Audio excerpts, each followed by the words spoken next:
Okay, everyone. So we are recording and we are also live on Facebook. Once again, my name is John Agri. I will be your moderator, and it is a pleasure to have you all here with us. Thank you so much. Now, to run you through a bit of what we'll be doing today, our topic or theme for our food systems dialogue is mainstreaming nature-based solutions for biodiversity and food systems. Now, the question a lot are asking is nature-based solution the way forward in order to preserve our environment, preserve our biodiversity, and save planet Earth? Is that the solution? Today, we'll be hearing from experts, that is both the panelists and every participant who is here, because once you are here, we know that you have something to share with the world. So thank you so much for being here. My name is John Agri, and we'll also be joined by other panelists from Africa and also from Russia, special representation from St. Petersburg State Agrarian University. Before I proceed, I would like to give some big shout outs to major group for children and youth, that is a youth focused group, to the United Nations Food System Summit, St. Petersburg State Agrarian University, and also to our very good partners, Friends for Leadership, who have all made it very possible for us to be gathered here. And a very big thanks to the Global Alliance for Climate Smart Agriculture. They have been phenomenal from day one, supporting, collaborating, reviewing, and also featuring us also on their social media platform. We really appreciate everything they are doing. Thank you so much once again. So to begin, we have a very special recorded video to get the show running all the way from Italy, and that is Simon. Just to give a bit of background about Simon, he has been a phenomenal man. He is actually the coordinator of the Global Alliance for Climate Smart Agriculture, that's GACSA. Now, before working at GACSA, he worked with the Australian government. He is a senior project manager with over 10 years of working experience in the public and private sector, running complex environmental projects which are focused on delivering regional and national hands-on projects with a variety of multidisciplinary stakeholders to bring different voices, that is you and I, into the natural resources management discussion. And we've nicknamed him Young at Heart, because wherever the youth are gathered, you always find Simon there with us. So let's hear it from him as he has a pre-recorded video, and then we get a show running. Thank you very much.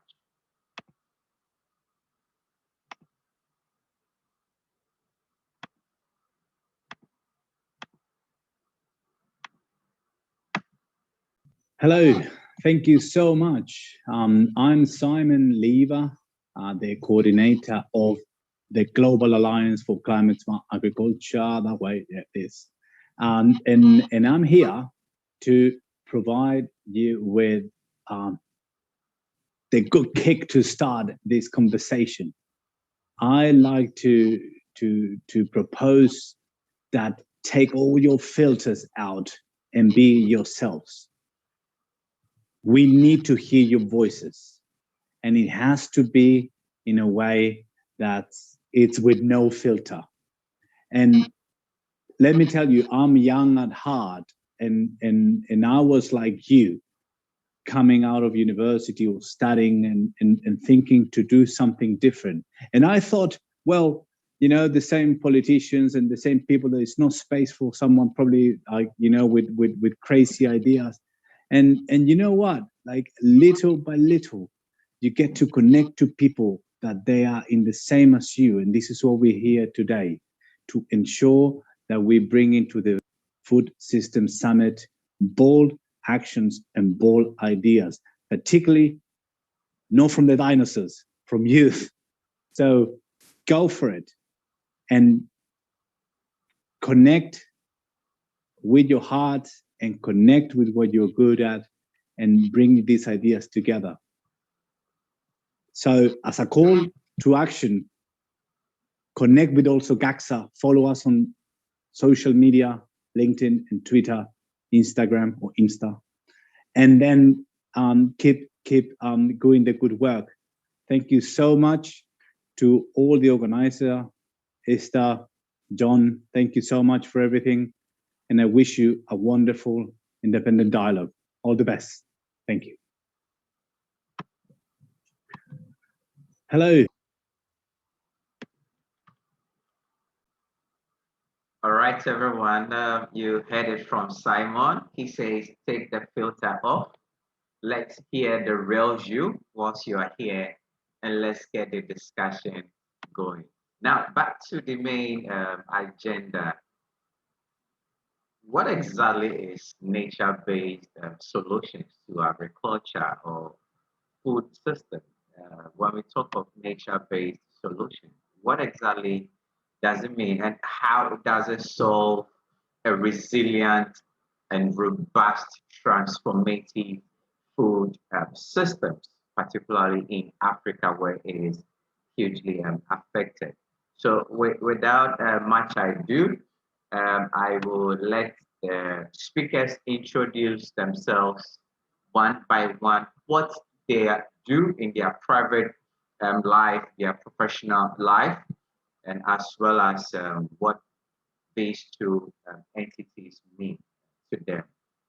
So I don't know who would want to go first. Um, any of the speakers would want to go first. Chibombe, are you there? You can unmute your mic. Um, you can unmute your mic. Please introduce yourself and what you are doing as well.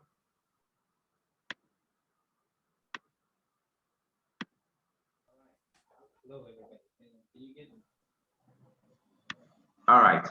So now, Joe, if you are there with us, you have the permission to unmute yourself, and then you can start. All right. Thank you, John, and good afternoon, everyone from Zambia. My name is now Joe Silishebo. Before I delve into my introduction, am I audible enough? Yes, you are audible. All right. Thank you. Okay. So I'm a co-founder and project lead of the Young Emerging Farmers Initiative, which is a nonprofit that builds capacity of young people to venture into agriculture as a business in Zambia. So we are currently working with over 500,000 young people, across the 10 provinces of Zambia, and as part of capacity building, we have also trained over 10,000 young people in sustainable agricultural practices and good natural resource management. Then we are also part of a platform called Sustainable Food Labs, which is convened by HIVOS here in Zambia.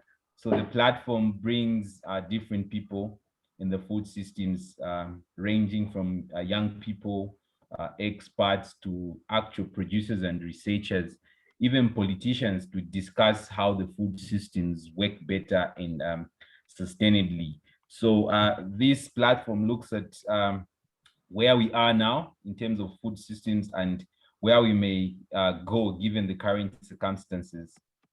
And also, we try to come up with ways and recommendations on how we can get where we want to go through a holistic approach. Yeah, so I think in a nutshell, that's me. Thank you. Thank you very much, Noah, for the brief introduction of what you do and why we are here. So if we can have Speaker Yasin also telling us a bit about her. Speaker Yasin, the floor is open to you. You can unmute your mic now.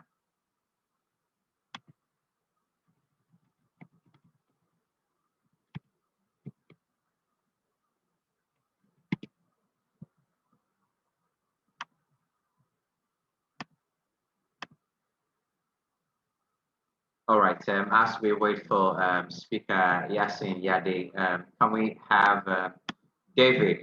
David is from Russia University, that is the state, St. Petersburg State Magrion University. So David, you can unmute your mic and then speak to us, share a bit about you with the audience. The floor is open.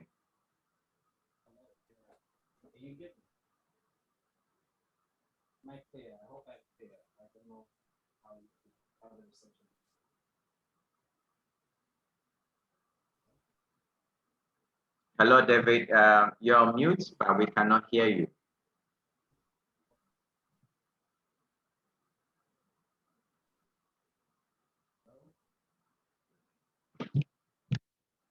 Your voice is very low, David.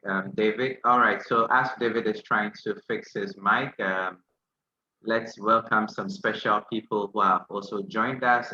Hali, thank you for joining us.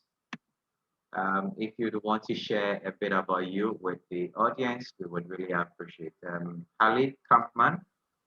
Hi, my name is Haley. I am a PhD student at the University of California and a visiting student at the University of Ghana in the departments of both environmental studies and food and nutrition. And I'm doing a PhD on sustainable food systems. Thank you very much, Ali, for that brief introduction. We are happy to have you here. Anyone who would want to also share their brief introduction, please feel free to unmute the mic and then express yourself briefly for the audience. And let's get a show running. And we are privileged to have in our midst Oluwa Tosin Ogunsola all the way from Nigeria. He has been a phenomenal support team member for the African team who are running the whole show of the African Food Systems Dialogue in support of the United Nations Food System. It is a privilege and honor to also have you here. We also have Madam Viola also all the way from Uganda. They've all been super amazing who have supported us, as well as Adiola Lawal, who is also joining us from Nigeria. It is a privilege to have you here. Jessica, Nikki, Imelda, Komba, Egide, we are happy to have you all joining here with us. So now let's get straight to point with our first question of the day, which is how can we foster development of local food system value chain in Africa by mainstreaming nature-based solution? Let me put the question in the chat box so that everyone can have that. All right, so the question of the day is, this is the question of the day. You can look into the chat box and then see the question. So let's have our first speaker, Nawa Joe, to open up the floor with this question. In a brief 2 minutes, what is your take on this question? Thank you very much, Nawa.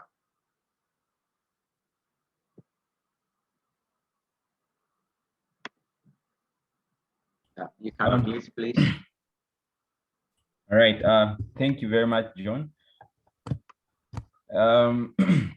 I think I would love to open by stating that transforming food systems while at the same time addressing food security and related economic benefits poses a fundamental challenge. However, in my view, policy instruments, especially those that help to reduce related risks and also liquidity constraints, will be very key to achieving widespread adoption of nature-based agricultural practices. And I want you to quote me on this one, John. Only an inclusive transition can be truly efficient in realizing this. And this means that we require the participation of everyone. We need to have an ecosystem of actors that includes NGOs, policies, corporations, and most importantly, the young people ourselves, as well as the women who happen to be the majority of the farmers in Africa. So yeah, policymakers can enable the implementation of nature-based approaches through a variety of means, and that includes law and regulation, economic incentives, capacity building, as well as developing and packaging key messages from the creators of the content creators to the implementers of this information and knowledge. Thank you. Thank you very much, Noah, for that brief point on what this really means and how to foster development of the local food system. So let's move to Speaker Yasin for her to also share her thoughts on that. Speaker Yasin, if you are there with us, please unmute and then share your thoughts.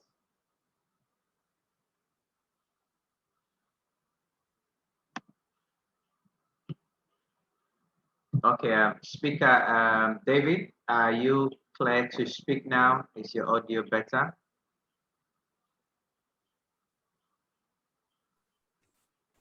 Hello? Okay. Yes. Can you hear me? Yes, we can hear you. That is perfect. Oh, that's great. Well, So I think you can also share a brief about you, what you do, the course you are reading, and then okay. Share your perspective on us. Thanks. Okay. First of all, hello everyone. It's my first meeting that I'm joining everyone, and I feel very honored to be part of this meeting and this conference and this discussion, which is very important and vital to our continent. My full names are Chiwombe David Nzieche. I'm originally from Zambia. Currently, I am studying for my master's. I'll be done with it probably in the next 2 weeks.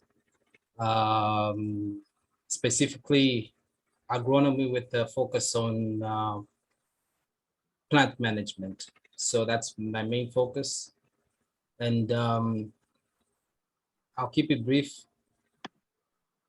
I hope that I'll learn as much as I will also be able to contribute to this very important discussion. So thank you very much for having me. Thank you. So, all right. So I think since you are still on, I would like to pick your brain on the question. What does nature-based solution, what does it mean to you, and how do we foster or mainstream it into the food systems based on the course you are reading? How relevant is nature-based solution to agriculture and food system?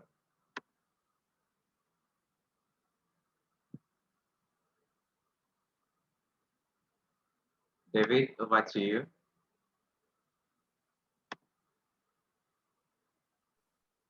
Hello? Oh, Yes. yeah, thank you. Thank you, John. From my understanding, I think with the direction that we're heading at, in Africa in general, with the current state of agriculture in general, we observe a constant shift in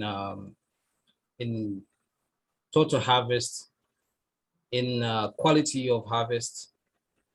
Now, these are not new problems that we've been facing. However, the solution which is more likely to succeed is a more natural based solution.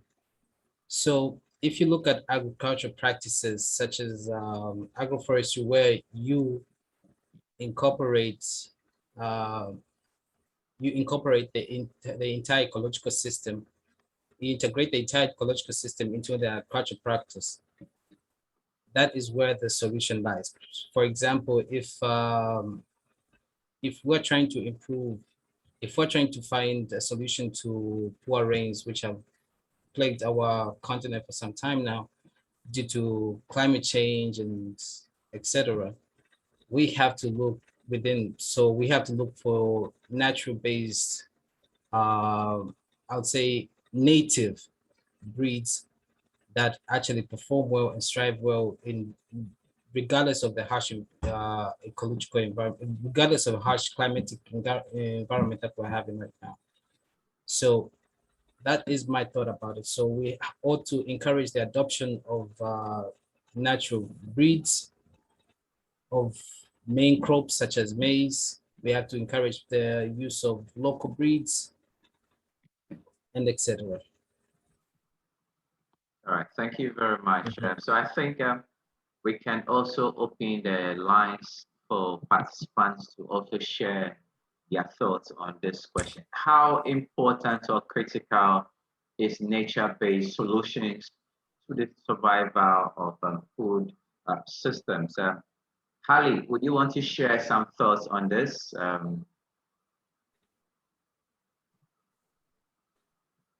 You can unmute. Everyone has the power to now unmute themselves now. Hali Kapman, would you want to share some thoughts on this? Okay, you can unmute now. Thank you. I'd actually just like to hear from others. I don't All have right. any particular thoughts. All right, that's fine. Anyone would want to share thoughts? Esther?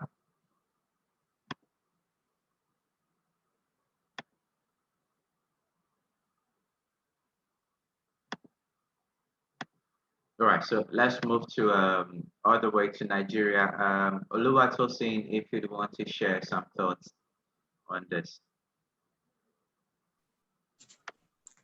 Absolutely. Thank you, John. Yeah, today we are discussing about how we can mainstream nature-based solution for biodiversity of food.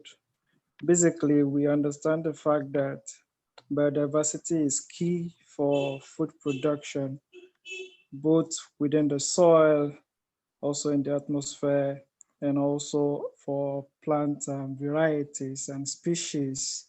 And either you're talking about hybrids or you're talking about land races.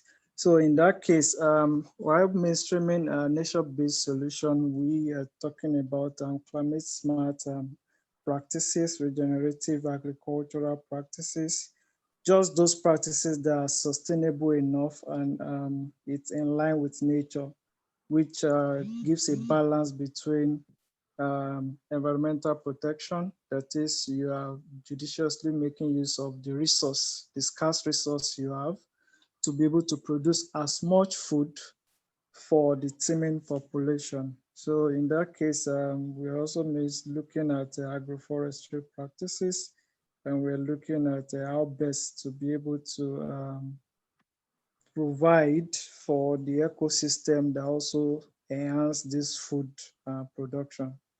Thank you. Thank you very much. Rightly said, nature-based solution simply it's just the ability of nature to provide the ecosystem services that help human challenges, especially with climate change, disaster risk reduction, most importantly in the case of food production. And we know that nature-based solutions has the capability or even the triple benefits of supporting agricultural production and resilience, thereby enhancing nature and biodiversity. Thank you so much for that insight to the question. Would any of the audience want to also share thoughts? Richard, if you are there, thank you for joining us from Ghana, Accra. Would you want to share some insights to this before we move to the next question? You can unmute. Or if any other of the participants would want to share. Miriam, let me see, Komba, Madam Yola, Trista, thank you for joining us. Will any of you want to share some thoughts? It's an open discussion. That is why I'm calling out names. So please feel free and comfortable to share your thoughts with others. Any other person before we move to the next question?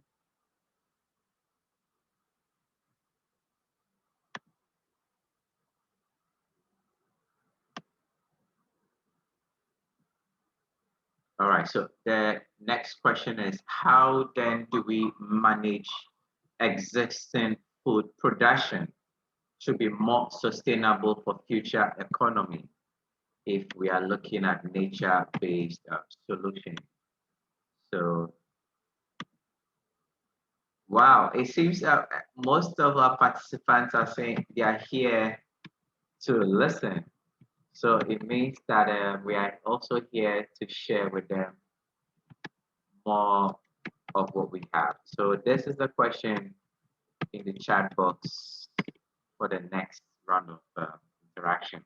How do we manage existing food production to be sustainable for future economy with respect to nature-based solution?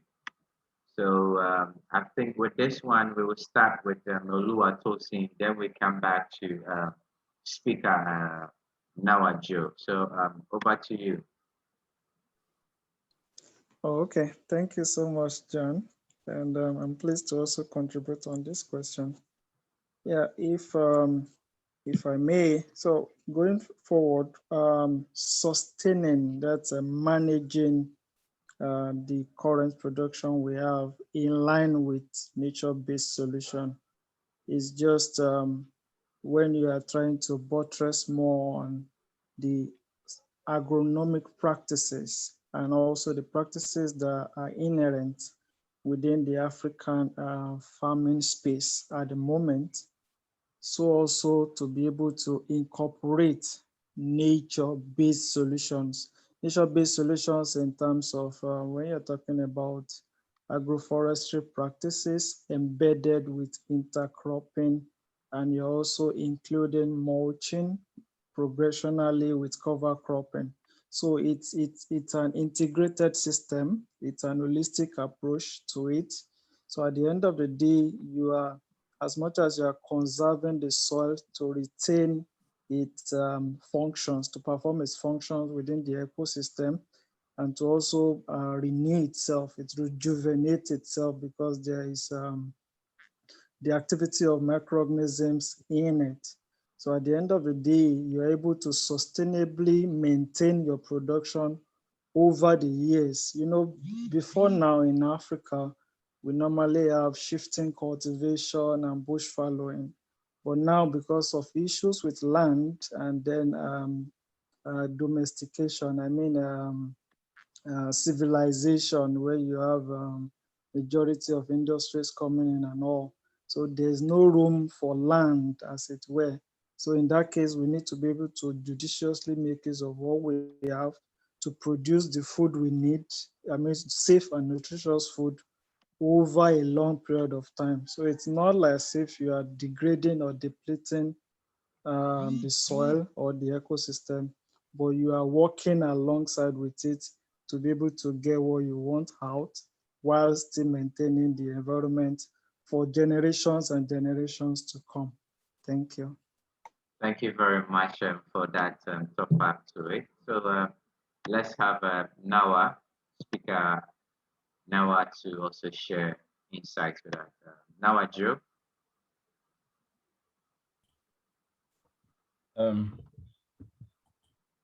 Thank you, John. I think I would like to appreciate the contribution from Mr. Oluwatosin. I think he has brought out some very pertinent points. Yeah, and I would like to build on from what he has said. I think predominantly in Africa, the increase in population has exerted a lot of pressure on the agriculture sector. And there has been a lot of pressure to increase food production to meet the demand. Yeah, and this pressure to satisfy the demand has also led to the use of unsustainable agricultural practices, such as the use of synthetic chemicals in other traditional, lack of a better term, bad practices that we have. And all this results in the loss of biodiversity. And the loss of biodiversity has also led to reduced soil productivity, poor diets. We have recorded a lot of cases and incidents of food insecurity and largely malnutrition. So to manage our existing food production, we need to incorporate various proven nature-based solutions. And one example I would like to give, I think, is like what everyone has mentioned, agroforestry. How do we incorporate agroforestry in our existing farming systems or agricultural practices? We need to incorporate approaches such as agroecology to address these challenges that we are already facing in the food systems. When we do that, I think that we will be laying a clean ground for the future. Thank you. Thank you very much, Nawa, for that. I perfectly agree with you. But there is also a brief response here from our friend Komba and Sumana. He says in the question to managing our food production, he's saying that we just need to take care of our eco system and put more endurance in agriculture to have a sustainable food. Combat, would you want to share more insights to your statement? You are free to speak. The line is open now. That is very interesting. But the question is, how then do we also take care of our ecosystem? Because we are now talking of nature-based solution. Is it going to get to a time where we overutilize all the nature-based resources and then still call it enduring? So, Combat, would you want to set the tone on that for us?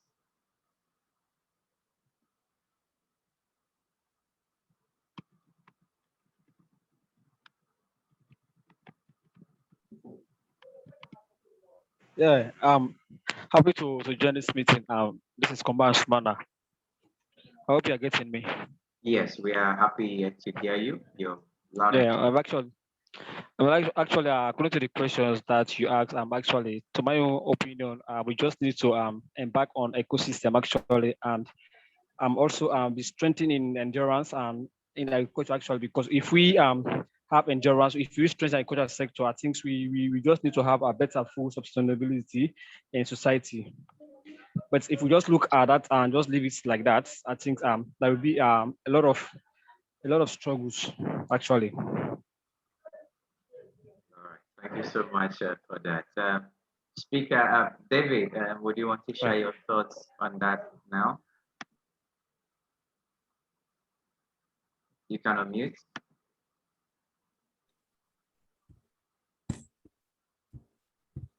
Hello, can you get me? Yes, we can hear you now. All right, great. I think this is a very important question, and I appreciate everybody's contribution on this topic. But if we're going to, if the main goal is to achieve, is to be is to achieve a situation where everybody where nature-based solutions, right, are actually generating income for smallholder farmers, because I believe those are our main targets, right? If we're going to talk about nature-based solutions, we're talking about medium to smallholder farmers who actually rely on natural rainfall, who actually rely on the current state of soil that they have, that they're presented with, regarding, depending on which region they're actually carrying out their farming. We also need to look at it in a holistic approach, not just looking at it just saying, okay, start practicing this and automatically this will be the result, this will be the end result. I think it's unfair on their part, because if we are looking at practices such as agroforestry, as well as they are a very good idea, they actually take a bit of time to actually realize. And something that based on my interaction with farmers, they say it's a good idea to practice something to practice conservative farming as compared to the conventional farming, where we use chemical fertilizer, where we use, all these artificial products in order to achieve high yield at the end of the day. It's difficult because they have to eat today. They don't have to eat tomorrow. So we have to find, I think one of the things that we have to really embark on is to encourage more research, because if we stimulate research, we'll also encourage more investment, because research provides solutions, which will encourage people to invest. And if people can invest more into these ideas that everybody's actually bringing forth, then I think it also encourage more farmers now to adopt to such ideas, because if we can provide immediate solutions, I think it would be even more attractive for them to go for natural-based solutions as compared to alternative solutions. So I think, in my opinion, I'll also maybe bring up to the panel and everybody listening, what do you think we can do about this whole issue? Because if we're going to achieve economic growth, it has to be first attracted to the smallholder farmer. And the smallholder farmer is looking for a quick solution at the moment, because everybody needs to eat today, not tomorrow. So I don't know what everybody thinks about this, but I'm also here to listen as well. Thank you so much, Speaker. You actually rightly said it, and that also rehashes the statement that was just put in the chat, that if we need to incorporate nature-based solutions, it's actually involving of every policy maker, including corporations, NGOs, and but especially the value chain of the food systems. Investment should be designed to enable resource-poor farmers to adopt nature-based solutions. Because at the end of the day, if the policies or the agro practices do not sync or align with what is on the field with the farmers, we'll be back to square one. So thank you, David, for that insightful pop-up on the question. And that is really, really impressive. So would anyone from the participants also want to share their thoughts on that? Please feel free to open the mic and then share your thoughts. Anyone from the participants would want to share their thoughts? Or you can simply raise your hand and then I will call you out.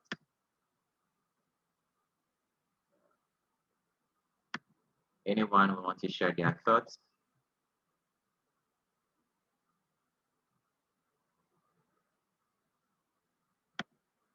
All right, so let's move to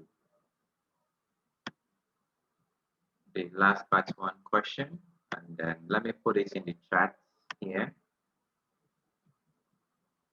Let me put it in the chat for everyone to see the question.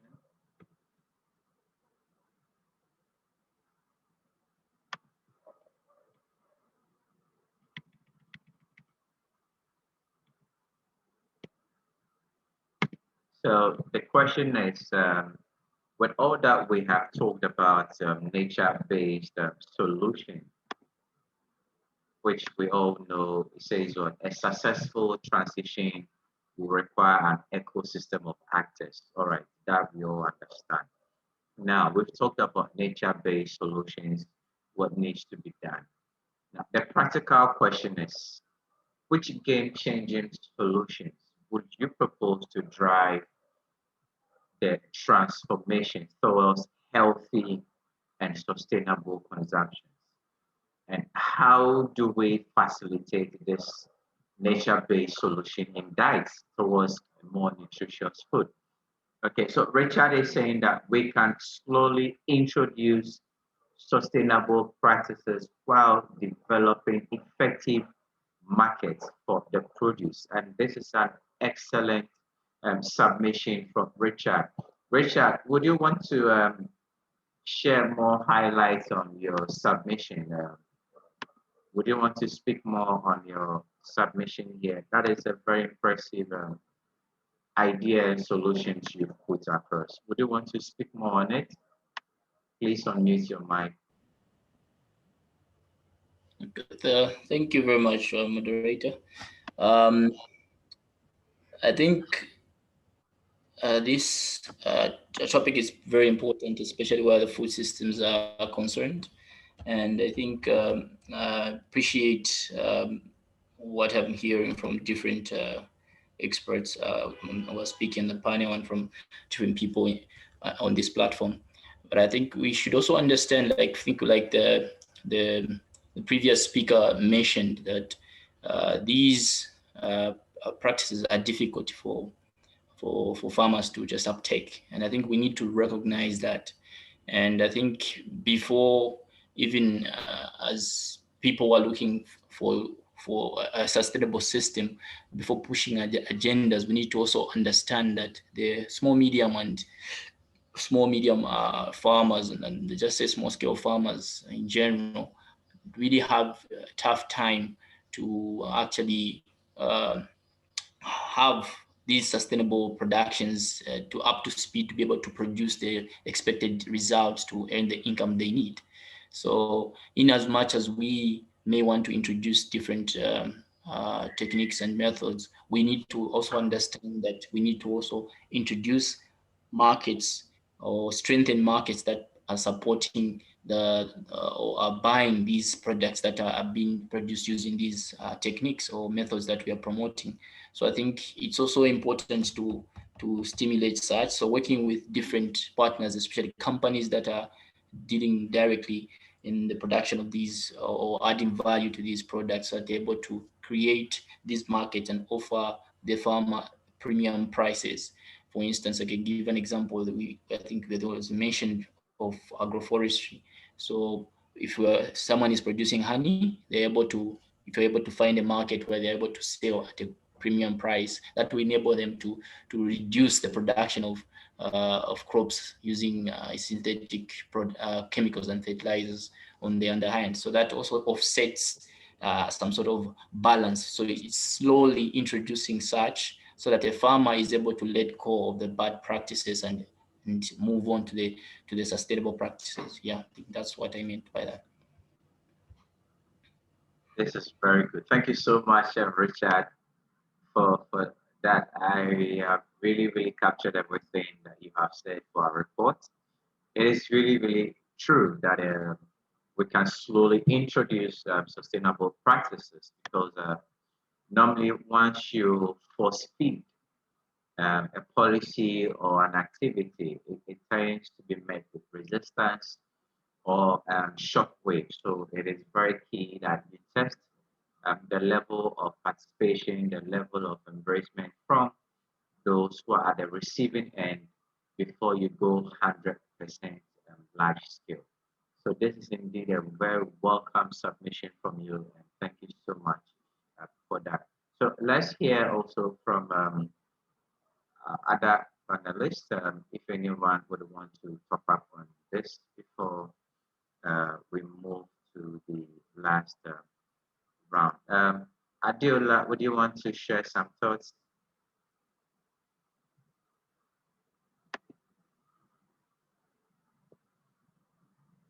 Anyone?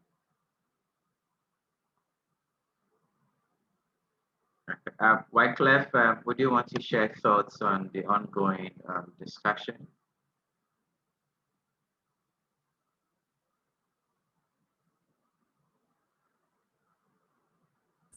Okay, good.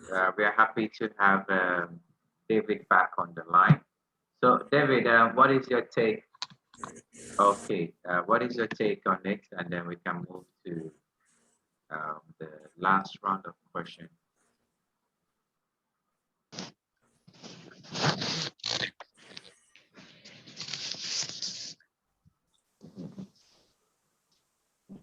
Ayos?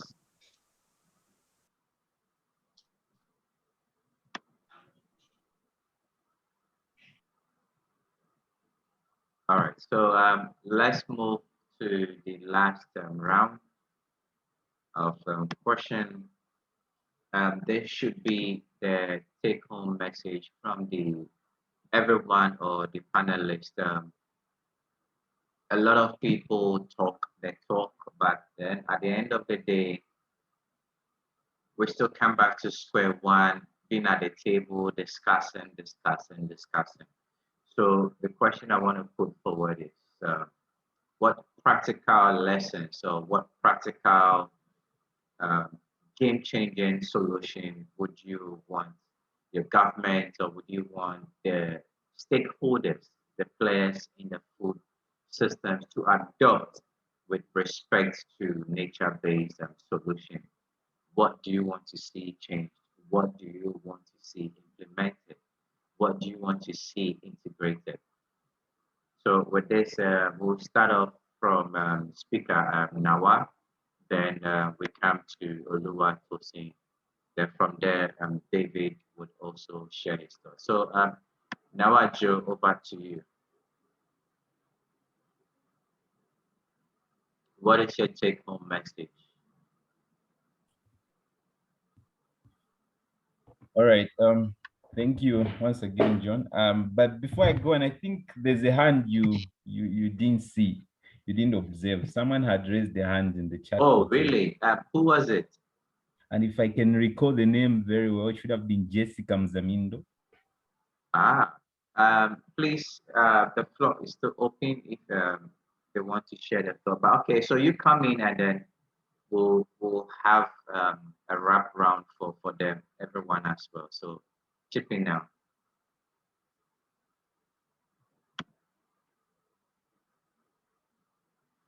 Okay, Chine is saying that yes, to use innovative skills in agriculture and nutrition education as well. I think I perfectly agree with him.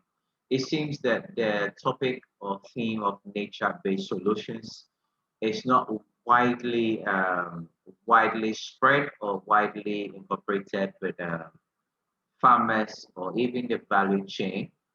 So to me, I agree with this innovative skills in agriculture and nutrition education can be a game-changing solution to incorporating nature-based solution. And also what has been said by Combat that the game-changing solution is us empowering small-scale farmers to be more productive on that scope. So let's have David from St. Petersburg University to come in with his final take-home message for us all. So David, over to you.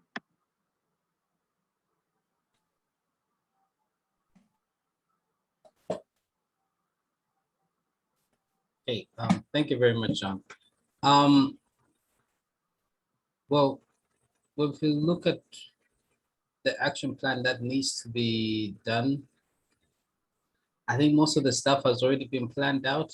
Most of the stuff people have tried to implement them, but still, unfortunately, with no avail. So if we are to adopt nature-based solutions in order to make it more mainstream, if I may say, I think the solution is we have to turn to our respective governments to provide incentives for farmers who actually practice conservation farming.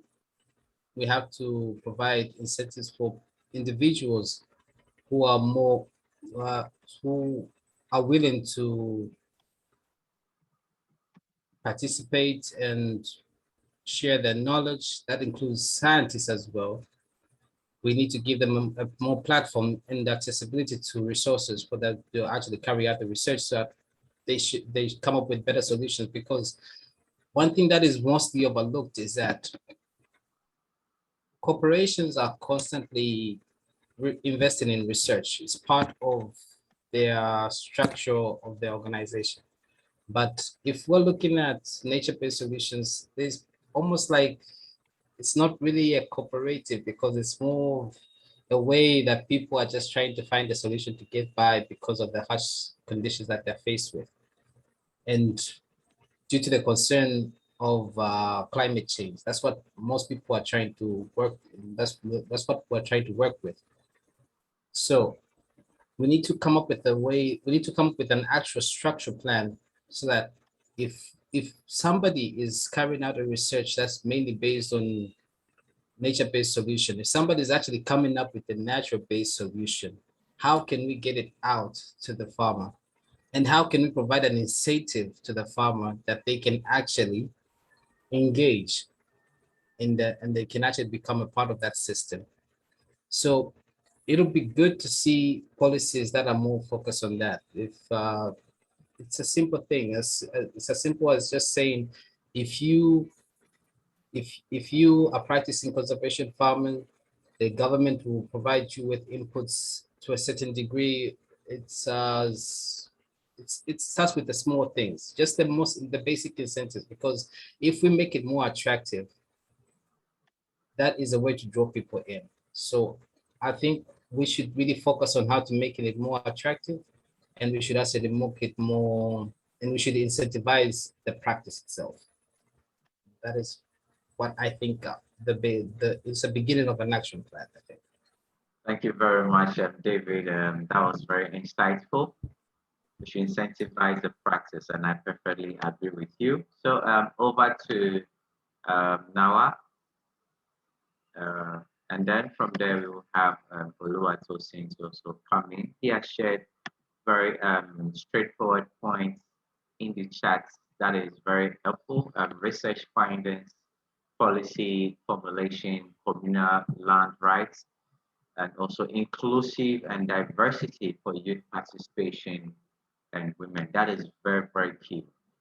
Gender equality with respect to food systems is always at the top of the topic. So now over to you, please. All right, thank you. I think we are here today and having this discussion because of the problems that we are grappling with in relation to our food systems. And moving forward, I think what we need is to have systems and solutions that are going to counter the problems we have now. We need to come up with systems that will control, will help control our climate, systems that will help us ensure healthier diets for everyone, improve our food security, and I think the one that is closer to my heart, have more inclusive rural economies. And to do all this, I think I had mentioned in my preamble that we need to have strong policy instruments. I think policymakers play a key role in ensuring that some of the actions that we propose right now and some of the thoughts that we put forward are put into practice. We need to make sure, we need to have policies like what David has mentioned. We need to have policies that will help reduce the risk. It's like everyone else, I think I agree, and I would like to to ride on what everyone else has mentioned. It is not easy to just change from one system to another. It takes time, and that's one thing we have to put into consideration. The change or the shift in a solution was not going to happen overnight. It's going to take some time, and there's a lot of risks that we'll need to overcome for us to make sure that we get to where we want to be. So we need to have policies that will be responsive in that line, that will help reduce the risk, financial risks, capacity-wise, and the like. I also mentioned that we also need to have a variety of or policymakers will need to have approaches that will have a variety of means, including law and regulation.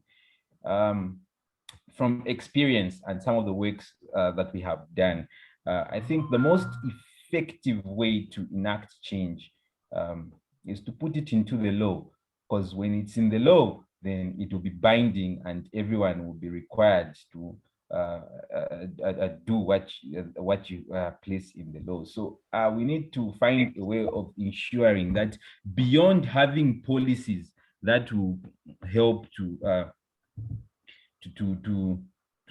that will help us to make sure that we have sustainable approaches, we also need to make sure that we have a law and a regulatory framework that will help us to compel all the necessary authorities and also people, more especially farmers, that are mostly affected by this discussion. Yeah, that's my submission, and also as a take home, I would love to quote some of our partners. Allow me to quote what I have learned from some of our partners that we're working with, HEVOs, and they say food systems worldwide are not delivering healthy, sustainably produced food to the majority of the people, and climate change is both a negative outcome of environmentally damaging food systems and a threat to the future of food production and all the livelihoods that depend on this. So I think everyone needs to have this in mind, and we need to make sure that we send messages that are going to incorporate this kind of information and knowledge. And we really need to be very intentional and deliberate, at all levels, from the grassroots to the highest level, to policy formulation level. We need to be very intentional and deliberate in ensuring that we protect ourselves and our food systems today and the future. Yeah, thank you. Thank you very much for that round of submissions from you. I perfectly agree with you on that score. If we really need to get this going, it means that we need to be very inclusive and get everyone on board. And also, as also rightly said by Madam Esther Wanza, knowledge sharing with smallholder farmers is very key.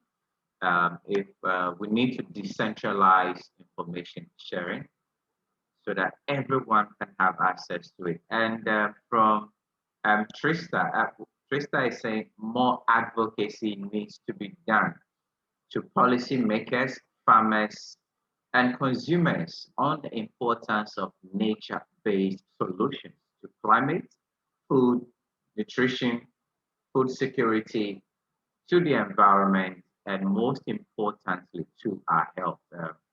I don't know if Trista would want to do some bit of voice out here, but that was a very good submission. Trista, would you want to share thoughts before we close up?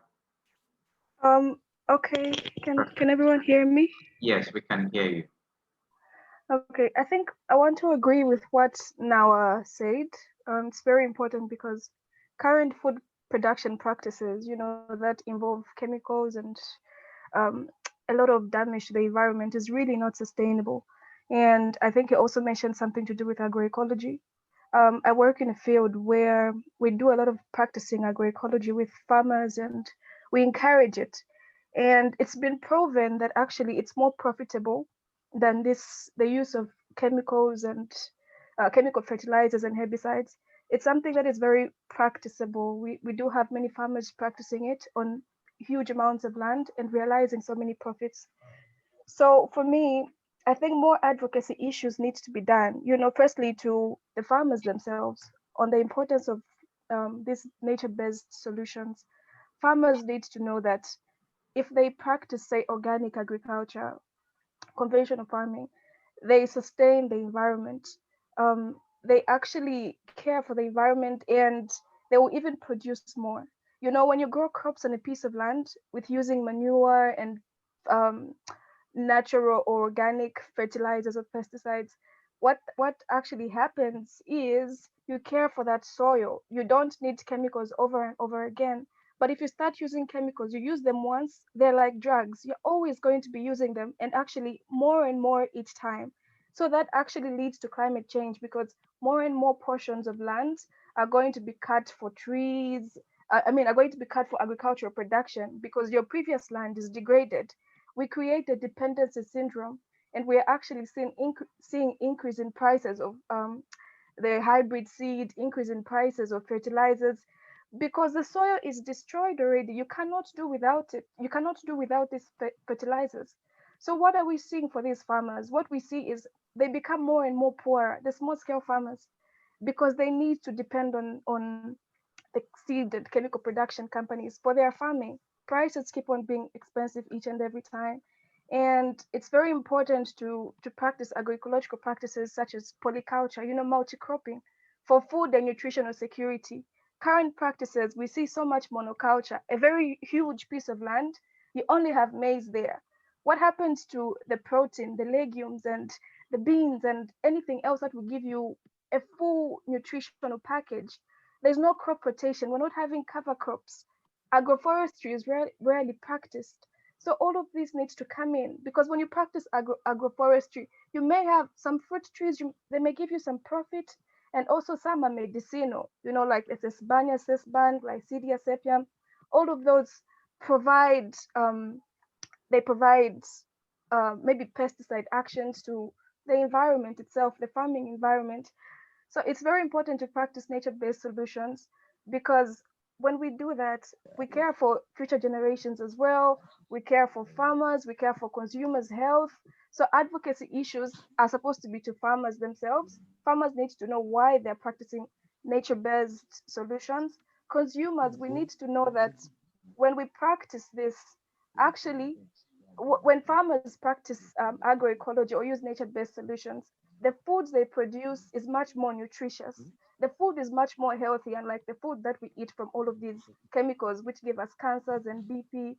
And also, policymakers need to know the importance of nature-based solutions. So more engagements need to be done in order for us to have a just, resilient, and sustainable agriculture and food production system. Thank you so much, Trista.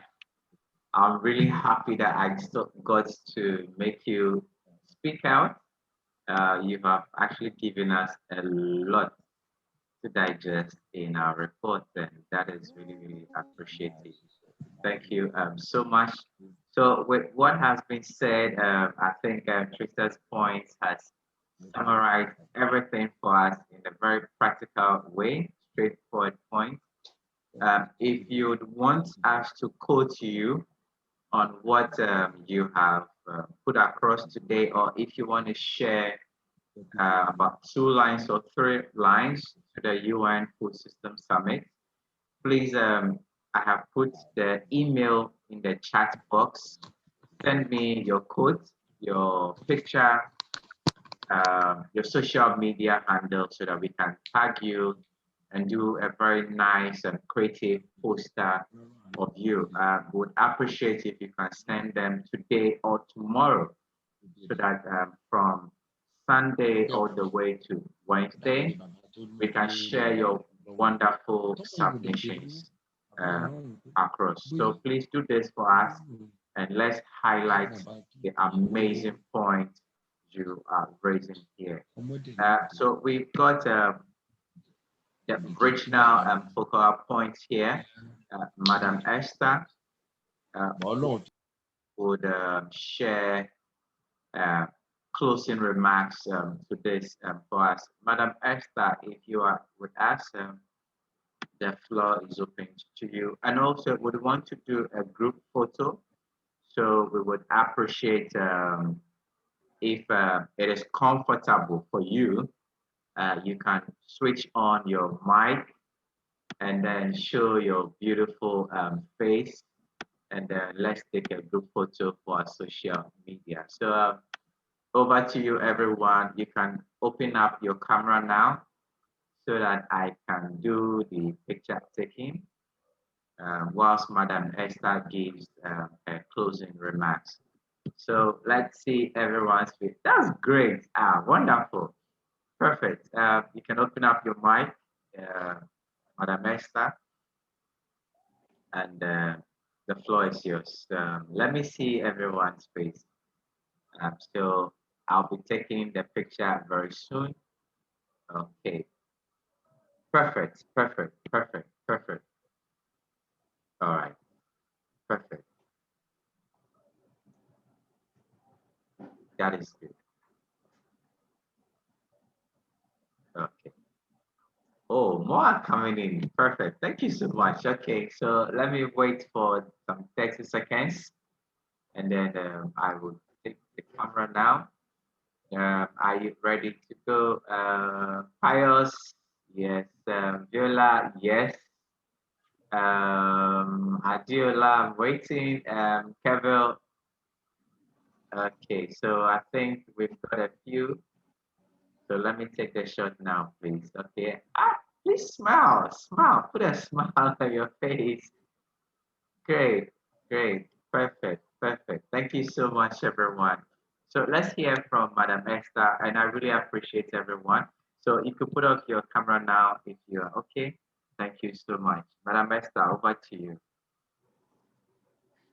Thank you so much, John, for steering this exciting discussion. I'm so happy I listened to all the submissions made by the speakers and the audience. It was so exciting, so informative, so encouraging. I'm so happy. I don't have much to say.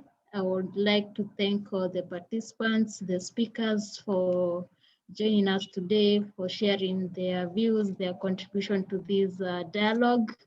And would like to have more discussions. So I just shared a link through the chat to join our WhatsApp group.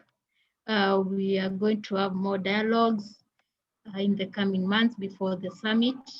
And we'd like to invite in everyone, especially all the partners, those who are interested to partner with us in the coming dialogues, so that we can share more and we can raise the youth voices in the Food System Summit, so that our actions, our submissions and as youth can go together and we'll have one voice in the summit as the youth in the African region and beyond. Thank you so much. I wish you all the best. Sorry, I never say my name. My name is Esther Wanza, the regional focal point for the African region. And thank you so much. Yeah.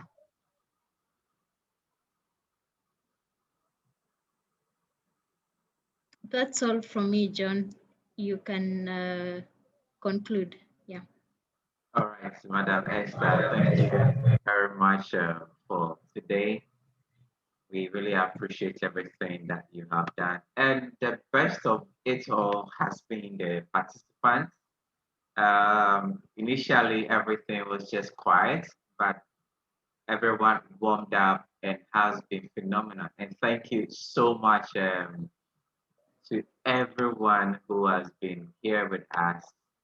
To Trista, who concluded also with some very insightful submissions.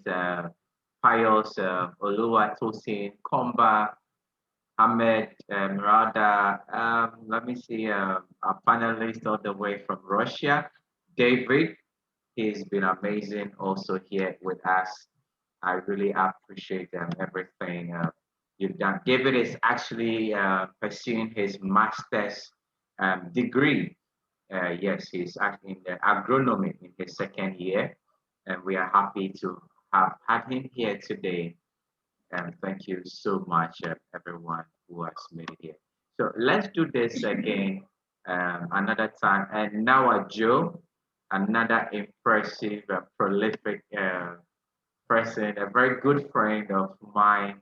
He's actually the projects and administration director for Young Farmers, Young Emerging Farmers Initiative. I really appreciate him so much for what he has done. Now, before we end, I want to also give special acknowledgement and appreciation to the major groups for children and youth. That is the Youth Focus Group for the UN Food System Summit. They have been our proud sponsor and sharing us on this. And also for the St. Petersburg State Agrarian University for giving us wonderful students who share their thoughts, and to Friends for Leadership, that is the food Friends for Food community who are also behind us proudly, and featuring Simon from the Global Alliance for Climate Smart Agriculture, all in support of the United Nations Food Systems Summit 2021. Thank you, everyone, and have a lovely weekend. Enjoy your day. And thank you, Yerima, also. He is also an agriculture and senior scientific officer with the Department of Renewable Energy. That is the Energy Commission of Nigeria. Jeremy, thank you so much for coming. Bye-bye, everyone, and God bless you. Happy weekend. Enjoy your day. Cheers. Bye.